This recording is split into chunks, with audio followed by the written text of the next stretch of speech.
ক্যারিয়ারের দ্বিতীয় টেস্টে সেঞ্চুরি করে ইতিহাস গড়লেন তানজিদ তামিম, সেটাও আবার অস্ট্রেলিয়ার বিপক্ষে, বিশ্বসেরা বোলারদের বিপক্ষে।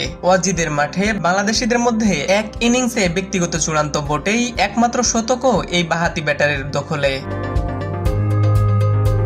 যে দেশে টেস্ট খেলা স্বপ্নের মতো, সে দেশেই সেঞ্চুরি করে যেন স্বপ্নের সীমানা ছাড়ালেন তানজিদ তামিম। অভিজাত ফরম্যাটের অচেনা মুখ তানজিদ মোকাবেলা করেছেন বিশ্বের বাঘা বাঘা বোলারদের, ম্যাচের স্টার্ট প্যাট কামিন্স, জশ হলটদের মতো পেসারদের, তাও আবার ক্যারিয়ারের মাত্র দ্বিতীয় ম্যাচে 101 রান করেছেন 197 বলে। যদিও রানের খাতা না খুলেই ফিরতে পারতেন তামিম, জশ হ্যাজলেটের বলে জীবন ফিরে পান এই বাঁহাতি ব্যাটার।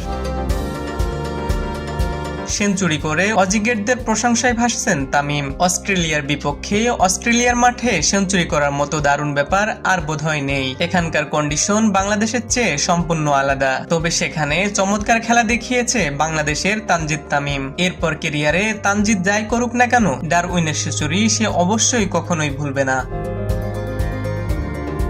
বিশ্বমানের বোলারদের বিপক্ষে চমৎকার ব্যাটিং করেছে তানজিদ তামিম। ক্যারিয়ারের প্রথম সেঞ্চুরির দিনে একাধিক রেকর্ড গড়েছেন তামিম। এই মুহূর্তে অজিদের মাঠে বাংলাদেশিদের মধ্যে এক ইনিংসে ব্যক্তিগত সর্বোচ্চ রান তো বটেই, একমাত্র শতকও বাঁহাতি ব্যাটারের হাতে। তার আগে সর্বোচ্চ রান ছিল হান্নান সরকারের, সেটাও 2003 সালে। টেস্ট ক্রিকেটে অস্ট্রেলিয়ার বিপক্ষে বাংলাদেশের একমাত্র সেঞ্চুরি ছিল শাহরিয়ার নাফিসের। এবার শতকের তালিকায় নাম উঠল আরেক ওপেনারের। অজিদের মাঠে এশিয়ার দ্বিতীয় ব্যাটার হিসেবে প্রথম টেস্টে সেঞ্চুরি তানজিদ তামিমের। তার আগে এই মাইলফলক স্পর্শ করেন পাকিস্তানি ক্রিকেটার হানিফ মোহাম্মদ, সেটাও 62 বছর আগে। পৌন শক্তি অস্ট্রেলিয়ার বিপক্ষে তামিমের শতক কি স্মরণীয় হয়ে থাকবে, নাকি বাংলাদেশ লিখতে পারবে আরো নতুন ইতিহাস? প্রশ্ন থেকেই যায়।